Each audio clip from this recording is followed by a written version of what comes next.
Iran cannot enrich uranium at all, block its path to a nuclear bomb. The Iranians are insisting on continuing to enrich uranium. They've already made enough for 10 nuclear bombs. So Israel is preparing for the possibility that talks may collapse and military option may be the last resort. And Israel has twice in history saved the world from authoritarian regimes on the cusp of nuclear weapons. 1981, it took out Saddam Hussein's nuclear reactor. 2007, it took out Bashar al-Assad's nuclear reactor. And I think the whole world is grateful now that Saddam Hussein and Bashar al-Assad do not have nuclear weapons. Anna, let me ask you, I could see you smiling there as Elon was talking. Do you think that the prospect of a conflict with Iran is less concerning than a nuclear Iran? Well, first, I would like to ask whether you have any interest at all in fact-checking what your guest just said with a bald-faced lie about how Iran currently has enough enriched uranium to build 10 nuclear bombs. That is a lie. Enough 60% Literally no uranium. evidence of that. A short technical hop from 90%. Because I wanted to interrupt you and I didn't. I wanted to interrupt you and I didn't, even though you were lying. So well, you just accused me of being a liar, so I'll set the record straight. Your dishonest claims, which are only meant to drag the United States you don't need to shout, everyone can hear you. In a Middle Eastern country on your behalf. Israel needs to fight its own wars. But Israel knows that it cannot fight against Iran. They want to do this strike. They want to do military operations in Iran in the middle of peace negotiations, diplomatic talks between the United States and Iran. Why do you think they want to do that? Iran had stopped enriching uranium. They stopped their nuclear program as a result of the Iran nuclear deal that was signed in 2015. Benjamin Netanyahu, Israel's prime minister, was not happy with that deal because he wanted war with Iran. He wants regime change, and he wants the United States military to fight that war on behalf of Israel. It is unacceptable, and we're not falling for it again. You can go all the way back to 2012, and you can hear speeches featuring Netanyahu claiming that Iran was days away from developing a nuclear weapon. It was always a lie. It was a lie then. It's a lie now. And it's absolutely disgusting that more lives are on the line thanks to the lies that are being spewed by propagandists like Elon on outlets like this. You are a liar. We're not going to go to war on your behalf. Sorry. Iran's breakout time would be very short, about a year by U.S. assessment, even shorter by Israel's. If Iran's that close, why didn't you bring your urgent warning about Iran going nuclear sooner? Oh, wait, you did. Apparently time was also running out 19 years ago.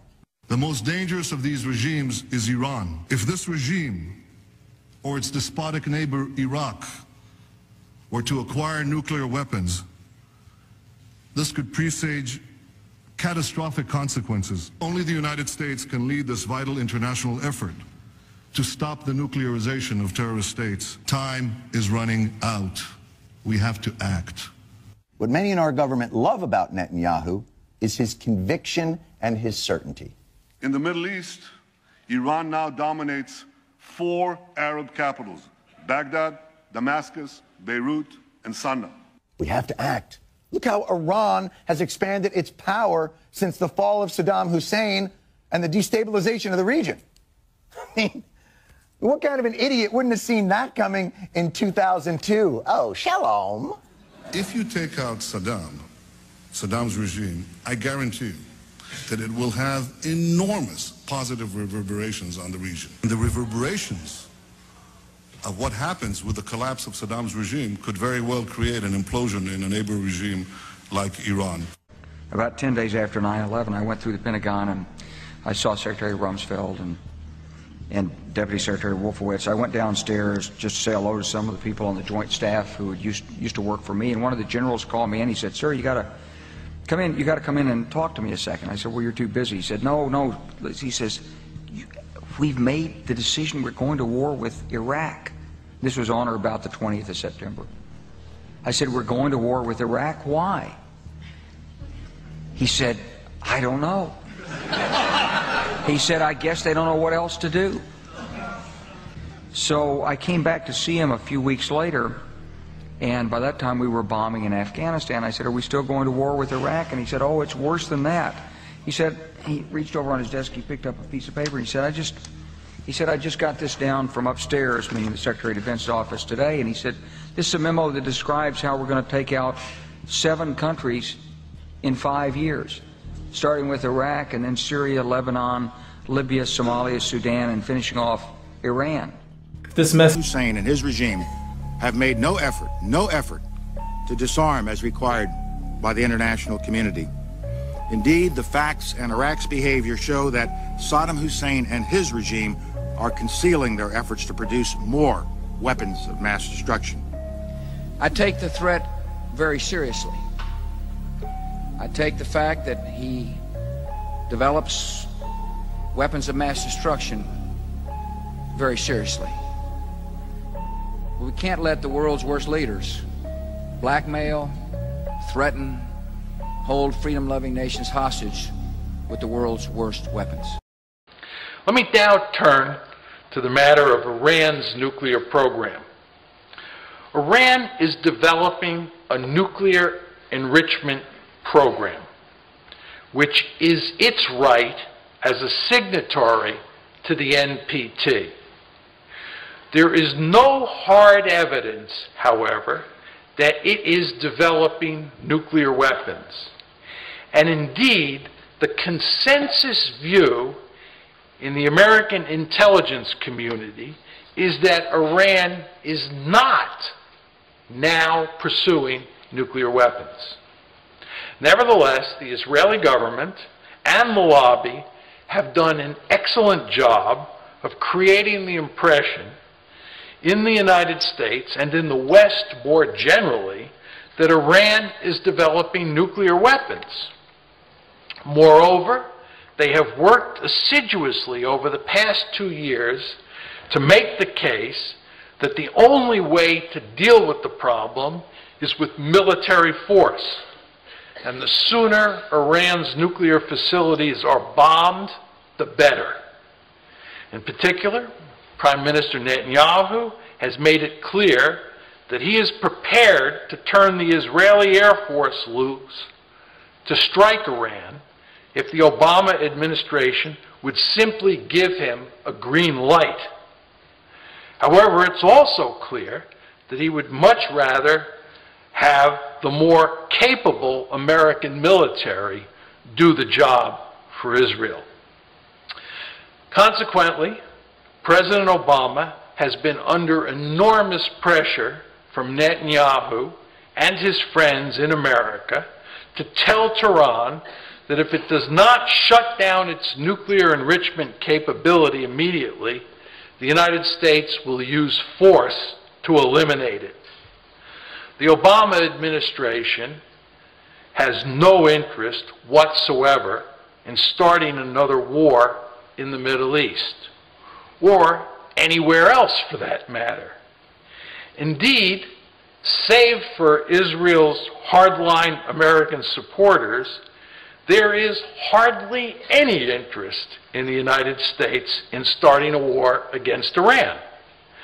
And remember, we have no good evidence that Iran is now pursuing nuclear weapons. However, a military strike by Israel or the United States would surely give the leadership in Tehran powerful incentives to quickly acquire a nuclear deterrent. How many nuclear weapons does Israel have? Because experts say it's anywhere between 80 and 400. So what? So what? Yeah, so what?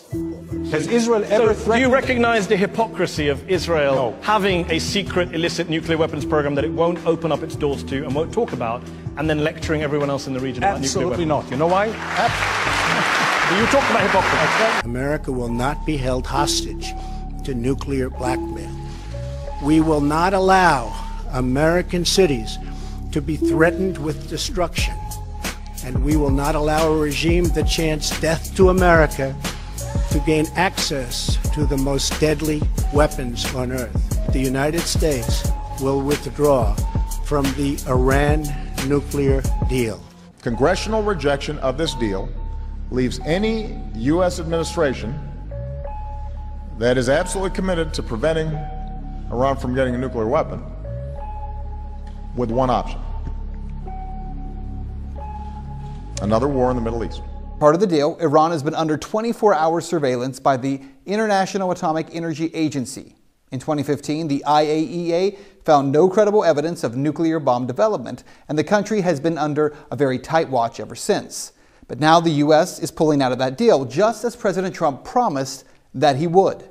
Yet a key reason that the president gave for quitting the Iran deal is alleged evidence from Israel that Iran is actually not in compliance. Watch this. Today, we have definitive proof that this Iranian promise was a lie.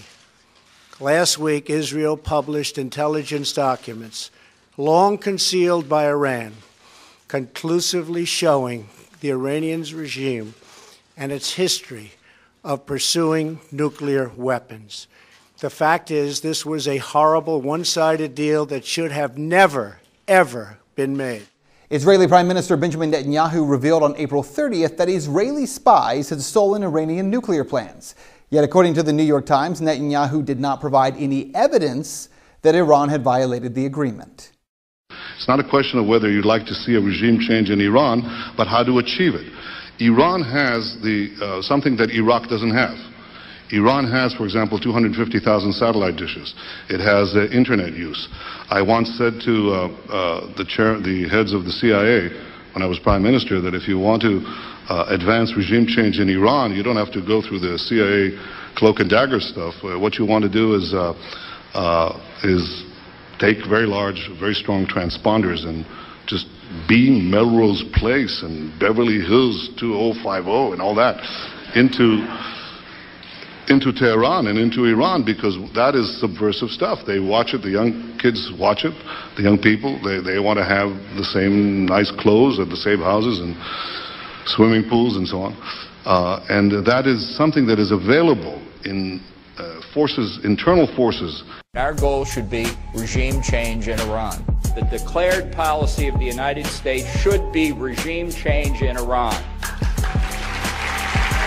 It is therefore incumbent on every country to join our efforts to change the regime's lawless behavior. We want every single country on board. This is among the President's top diplomatic priorities. President-elect Trump, my friend, congratulations on being elected President of the United States of America. You are a great friend of Israel. Over the years, you've expressed your support consistently, and I deeply appreciate it. The two of us, working closely together, will bring the great alliance between our two countries to even greater heights. May God bless our enduring alliance. Let me just understand you, just to be clear. You're saying that you would want the United States and Israel to bomb Iran, even in the absence of direct evidence of their involvement in this attack. Yeah. We will strike you. There is no place in Iran that the long arm of Israel cannot reach. And that's true of the entire Middle East. This is about Israel dominating the entire region. And that's the big lie of all of this. This isn't about anti-Semitism. This isn't about Israel's security. This is about Israel, what they call Greater Israel. And when Netanyahu showed a map as he stood there, you could see it, by the way. He showed a map of Israel with no Palestine on that map. The map pointed to Israel, which would be all of the territory from the Jordan to the sea. And if you look at the map that he's holding in the right hand that says the curse, if one gets close to that, it shows Israel as controlling all of the territory. The IC continues to assess that Iran is not building a nuclear weapon, and Supreme Leader Khamenei has not authorized the nuclear weapons program that he suspended in 2003. The IC continues to monitor closely if Tehran decides to reauthorize its nuclear weapons program.